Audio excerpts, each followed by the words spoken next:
जय भीम, नमो बुद्धाय। साथियों, कैसे हैं आप लोग? उम्मीद करता हूँ सभी लोग बढ़िया होंगे। दोस्तों, अगर आपने इस वीडियो पर क्लिक किया है तो मैं उम्मीद कर सकता हूँ कि आप इस वीडियो को पूरा देखेंगे और इस वीडियो से कुछ ना कुछ ज़रूर सीखेंगे। तो चलिए दोस्त, बिना टाइम वेस्ट करते हुए वीडियो स्टार्ट करते हैं। दोस्तों, एक समय की बात है जब गौतम बुद्ध ज्ञान की प्राप्ति करने के लिए जल साधना कर रहे थे। उन्हें जल साधना करते हुए कई वर्ष बीत चुके थे। जब वह जल साधना से बाहर आए तो सोच रहे थे मन ही मन, यह ऋतुएं कैसे बदल गई और कैसे दिन महीने में बदल गए। कब बारिश हुई, कब धूप हुई, कुछ पता नहीं चला। 3 साल बीत चुके हैं मेरी साधना को, अब कपिल वस्तु का क्या होगा।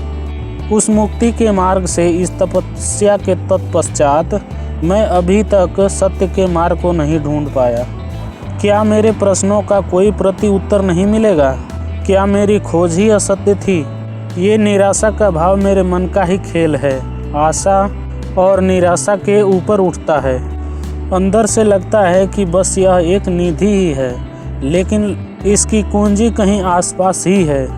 इस तरह के कई सवाल उनके मन में उठ रहे थे। वह चलते जा रहे थे, तभी अचानक से देखा कि वहाँ कुछ सफ़ेद कपड़े पहने हुए लोग बैठे हुए हैं। जैसे ही गौतम बुद्ध उनके नज़दीक जाते हैं, उनमें से एक आदमी कहता है कि तुम्हारी जिज्ञासा। इतनी बातें सुनने के बाद गौतम बुद्ध वहीं बैठ जाते हैं उनके नज़दीक। बैठने के बाद गौतम बुद्ध उनसे कहते हैं कि इस शरीर से मुक्त कैसे हुआ जाए।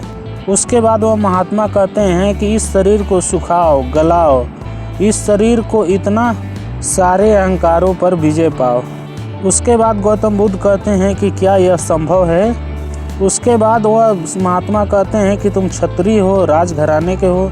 उसके बाद गौतम बुद्ध कहते हैं कि आपने कैसे जाना। उसके बाद महात्मा कहते हैं कि अभी भी तुम्हारे कंधे पर धनुष खींचने का निशान है। फिर कहते हैं कि हमारे गुरु आपके कुल में जन्मे। कुछ क्षण बाद उनमें वैराग्य जाग उठा, लेकिन वह अपनी साधना और तपस्या से महावीर कहलाए। उन्होंने अपने जीवन काल में 12 साल तक तपस्या किया। फिर गौतम बुद्ध पूछते हैं उन्होंने क्या पाया।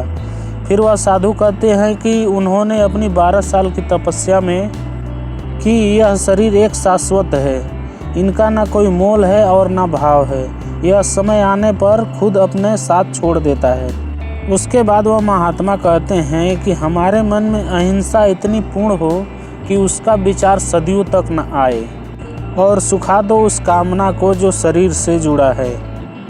इतने स्थिर हो जाओ कि मोक्ष की कामना भी समाप्त हो जाए।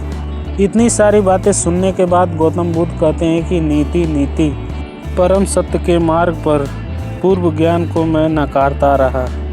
मैंने अभी तक सब मार्ग सहज ही चुने, परंतु ये मार्ग मुझसे कैसे छूट गया। ये ज्ञान आपने मुझे दिया। परम धन्यवाद आपका, जो इतनी ज्ञान की बातें मुझे सरलता से समझाई। इतनी बातें कहने के बाद गौतम बुद्ध वहाँ से उठकर चलने लगते हैं। दोस्तों, आपको इस कहानी से क्या सीख मिलती है हमें कमेंट करके ज़रूर बताएं। अगर ये वीडियो आपको पसंद आ रहा है तो अपने दोस्त और रिलेटिव के साथ ज़रूर शेयर करें। चलिए दोस्त, मिलते हैं अगला नेक्स्ट वीडियो में। तब तक के लिए वीडियो देखने के लिए धन्यवाद।